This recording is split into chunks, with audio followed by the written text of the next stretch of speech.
Shalom sahabat Kalimatullah dimanapun berada.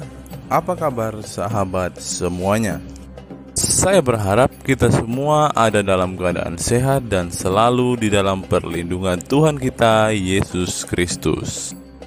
Terus dukung perkembangan channel ini dengan cara like, comment, share, dan subscribe. Kita sedang digemparkan dengan sebuah berita yang sangat viral baru-baru ini, di mana di Langkat terjadi murtad massal yang mengakibatkan Ustadz Abdul Somad marah-marah.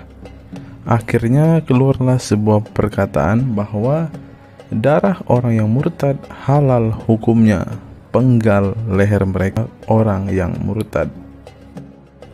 Buya Yahya dalam sebuah artikel memaparkan 6 penyebab seorang murtad menurut Buya Yahya. Alasan pertama adalah merendahkan atau meremehkan kitab Allah.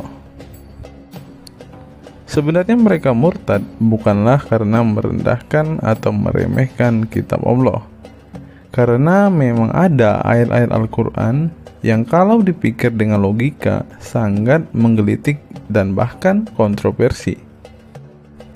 Tentu bukan tanpa alasan mereka yang murtad sampai melontarkan sebuah perkataan yang kasar mengenai Al-Quran. Seperti contoh Saifuddin Ibrahim yang meminta untuk menghapus 300 ayat Al-Quran kepada Menteri Agama. Kemungkinan ayat-ayat itu berisi tentang ujaran kebencian, karena sampai sekarang belum dipaparkan secara jelas ke 300 ayat tersebut. Contoh lain, pernah juga terjadi hal serupa di India. Tokoh Syiah meminta untuk menghapus 26 ayat Al-Quran yang berisi ajaran kekerasan. Jadi sebenarnya orang yang murtad bukan karena merendahkan dan meremehkan Al-Quran, tetapi memang mereka menemukan kejanggalan di dalam Al-Quran. Sebagai contoh yang diungkap tokoh Syiah India tadi, bahwa ada ayat-ayat Al-Quran yang berisi ajaran kekerasan. Orang waras pasti murtad, orang sadar pasti memilih untuk mencari kebenaran. Kebenaran hanya akan Anda dapatkan di dalam Alkitab. 2 Timotius 3 ayat yang ke-16 mengatakan, segala tulisan yang diilhamkan Allah memang bermanfaat untuk mengajar, untuk menyatakan kesalahan, untuk memperbaiki kelakuan, dan mendidik orang dalam kebenaran. Alasan kedua, merendahkan atau meremehkan Rasulullah Shallallahu Alaihi Wasallam. Sebenarnya mereka yang murtad tidak merendahkan dan meremehkan Rasulullah, tapi memang itu adalah fakta yang sebenarnya. Bapak Quraisy Shihab pernah berkata, tidak benar, saya ulangi, tidak benar bahwa Nabi Muhammad sudah dapat jaminan surga. Tidak ada jaminan keselamatan di dalam Rasulullah, bahkan dia sendiri saja tidak yakin masuk surga. Bahkan umat Islam sampai sekarang terus berdoa agar Rasulullah diselamatkan. Dengarlah penjelasan. Adakah murtadin ini meremehkan atau merendahkan Rasulullah? Tentu saja tidak. Hal ini jelas-jelas tertulis di dalam Al-Quran dan hadis mereka. Alasan ketiga, merendahkan atau meremehkan syiar-syiar agama.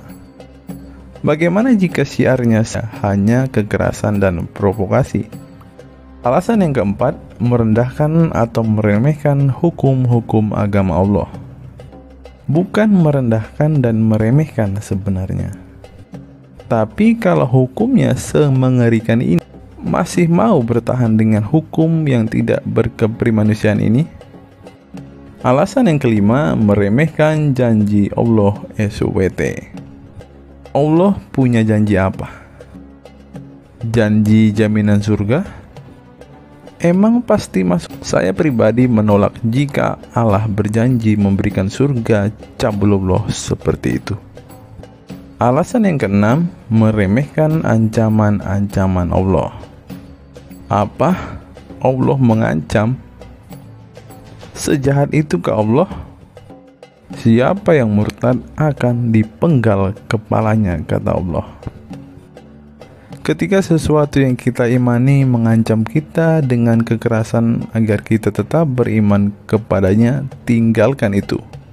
Karena itu tidak memberikan damai sejahtera bagi setiap orang yang mengimani ajaran atau kepercayaan tersebut. Percaya, beriman, dan mempertahankan karena ancaman.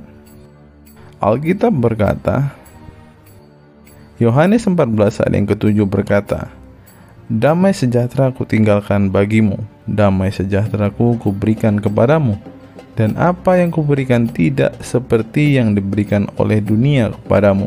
Janganlah gelisah dan gentar hatimu. Percayalah kepada Allah yang memberikan kedamaian kekal, bukan kepada Allah yang mengancam umatnya dengan. Bagaimana teman-teman? Apa tanggapan teman-teman tentang video hari ini? Saya rindu mendengar dan membaca komentar waras teman-teman semua. Tulis di kolom komentar ya.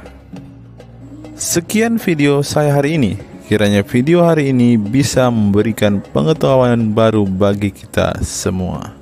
Salam waras, salam sadar, sampai bertemu di video-video saya berikutnya. Tuhan Yesus memberkati kita sekalian.